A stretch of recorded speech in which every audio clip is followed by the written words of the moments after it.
नमस्कार दोस्तों, स्वागत है आप सभी का हमारे ऑनलाइन यूट्यूब प्लेटफॉर्म गुरुजी 4.0 पे।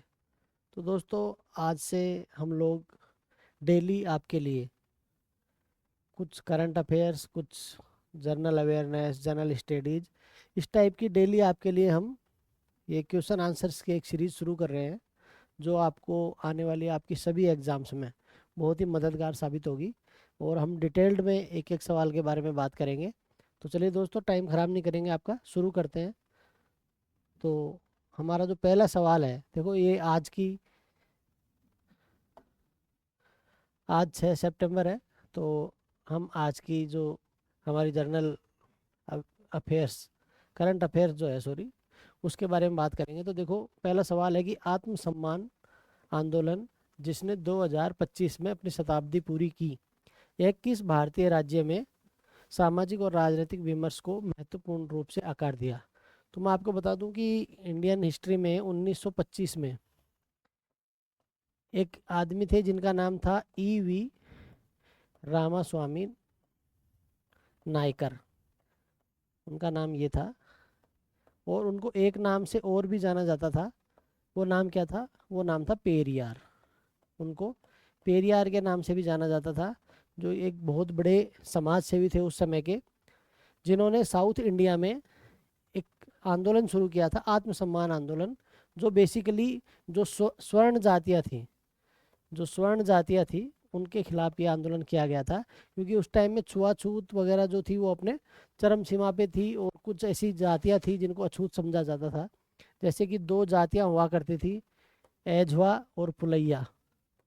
एझवा और पुलैया दो ऐसी जातियाँ थी जिनको सड़कों पर चलने की अनुमति नहीं थी, और वो अगर चलते भी थे तो बहुत डिस्टेंस मेंटेन करके चलते थे। तो उसके लिए ये आंदोलन शुरू हुआ था। तो ये आंदोलन बेसिकली कहाँ पे हुआ था? तमिलनाडु में हुआ था। तो आगे चलते हैं, अगले सवाल के बारे में बात करते हैं। दूसरा सवाल है, हाल ही में प्रकाशित पुस्तक the Chola tigers the Avengers of Somnath, तो इस बुक के लेखक कौन से हैं, उनके बारे में हमें बताना है। तो दोस्तों, मैं आपको बता दूं कि ये एक बहुत ही फेमस बुक है, जो हाल ही में जो चोल साम्राज्य है, उसके जो राजा थे, राजेंद्र चोल, जिन्होंने कि किससे लड़ाई की थी? महमूद गजनवी से। महमूद गजनवी, आपको याद होगा, उसने सोमनाथ के मंदिर को कई बार लूटा था। तो उसी के ऊपर ये बुक लिखी हुई है, और ये बुक जो लिखी है वो किसने लिखी है? अमीश त्रिपाठी ने। तो ये भी एक बहुत महत्वपूर्ण सवाल है करंट अफेयर्स के पॉइंट ऑफ व्यू से, क्योंकि हाल ही में ये बुक जो है उसका विमोचन हुआ है। दूसरे ऑप्शन जैसे चेतन भगत है, आपको पता है इनकी बहुत सारी बुक्स फेमस हैं, जैसे 5 पॉइंट समवन, हाफ गर्लफ्रेंड, तो ये इनकी बुक्स फेमस है। रस्किन बॉन्ड, आपको पता ही होगा, इनकी एक बहुत फेमस बुक है जिससे गांधी जी भी प्रभावित थे, और गांधी जी की जो नैतिकता से संबंधित शिक्षाएं हैं। तो इनकी एक बुक थी unto the last, unto the last book थी रस्किन बॉन्ड की, जिससे गांधी जी बहुत प्रभावित थे। तो चलिए आगे बढ़ते हैं दोस्तों। तो इस सवाल का सही आंसर क्या हो गया? अमीश त्रिपाठी।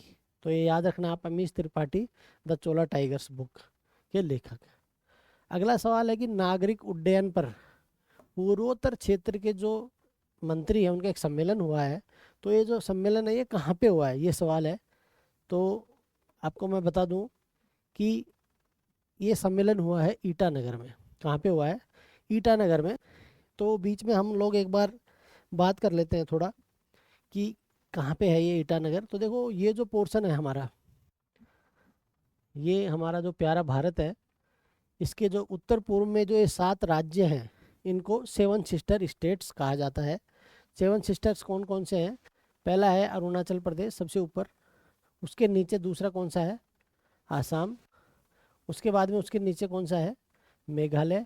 और उसके नीचे कौन सा है? त्रिपुरा। और इधर जो दो तीन बच गए, वो कौन कौन से बच गए? नागालैंड, मणिपुर। इधर बच गए नागालैंड, मणिपुर और मिजोरम। और इधर कौन कौन से हो गए? अरुणाचल प्रदेश, असम, मेघालय और त्रिपुरा। तो ये आपको मैप भी ध्यान रखना चाहिए।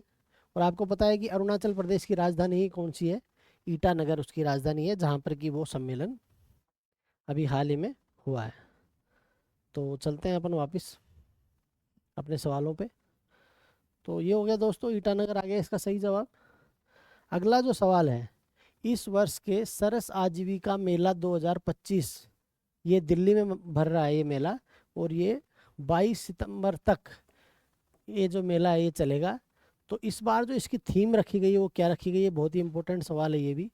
तो ये जो थीम रखी गई है ये रखी गई है making of Lakhpati didis empowering rural women, यानी कि ग्रामीण महिलाओं को जो सशक्तिकरण करने के लिए एक योजना चलाई गई है। ये योजना पहले मध्य प्रदेश में चलाई गई थी और उसके बाद में राजस्थान में भी इसी तरह की योजना शुरू की गई, जिसके तहत महिलाओं को लखपति बनाया जाता है। तो इसका आंसर क्या हो गया, इसका आंसर हो गया बी। चलो आगे चलते हैं दोस्तों। भारत का पहला गिद्ध ज्ञान पोर्टल किस राज्य में लॉन्च किया गया। देखो अब इसमें थोड़ा कन्फ्यूजन आपको इस ज्ञान की वजह से हो सकता है कि आपको लगेगा कि ये कोई एजुकेशन से जुड़ा हुआ कोई पोर्टल होगा, लेकिन ऐसा नहीं है। एक्चुअली ये क्या हुआ है, असम में, देखो ये इसके आंसर इधर मिलेंगे आपको, यहाँ पे आ जाइए आप। हाँ, असम में। तो असम में क्या हुआ है, एक पोर्टल शुरू किया गया है असम की सरकार के द्वारा, जिसके अंदर गिद्धों का संरक्षण किया जाएगा। गिद्ध आपको पता है, चील या गिद्ध जिसको बोलते हैं, वो अभी काफ़ी उनका विनाश हुआ है। उसका कारण आपको पता होगा, एक दवाई है जो दर्द की दवाई, आप सभी ने नाम सुना होगा, डाइक्लोफेनिक। एक दवाई कौन सी होती है, डाइक्लोफेनिक एक दवा है।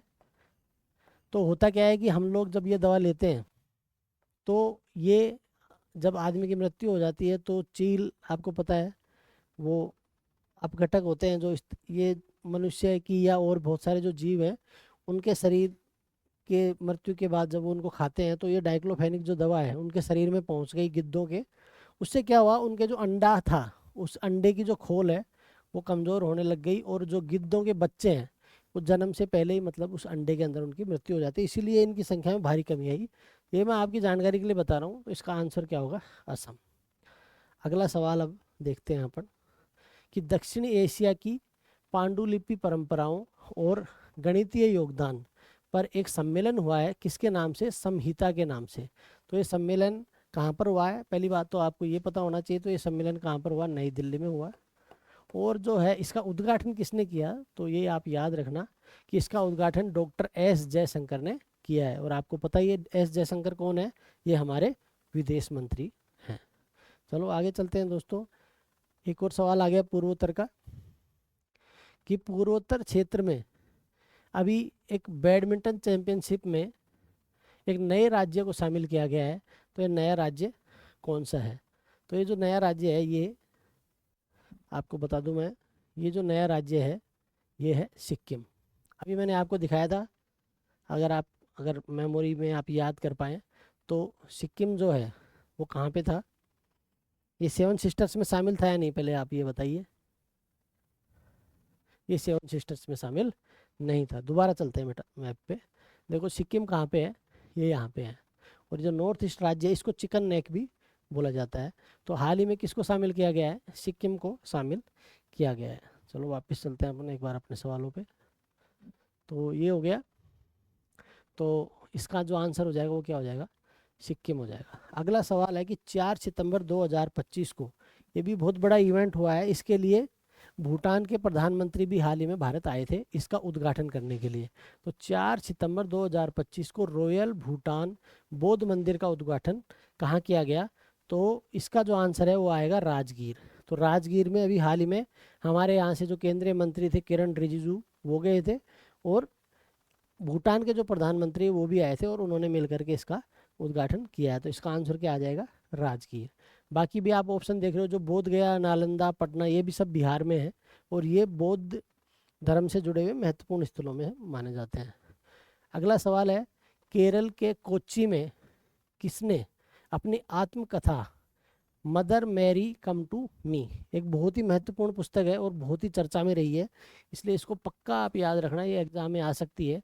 Mother Mary come to me ये किसकी पुस्तक है, तो ये पुस्तक है भारत की महान लेखिका अरुंधति रॉय की। और सबसे बड़ी बात है कि इस पुस्तक में उन्होंने, आपको पता होगा मदर मैरी कौन है, मदर मैरी जो थी वो ईसा मसीह जो थे उनकी माता का नाम भी मदर मैरी था। तो इन्होंने एक तो ईसाई धर्म में जो माता का जो महत्व है वो इंगित किया, और साथ ही साथ इसमें उन्होंने अपनी माता के साथ इनके कैसे संबंध रहे उसके बारे में भी अरुंधति रॉय ने लिखा है। तो ये 2 चीज़ों के बारे में इस पुस्तक में लिखा है, बहुत ही इम्पोर्टेंट ये बुक है।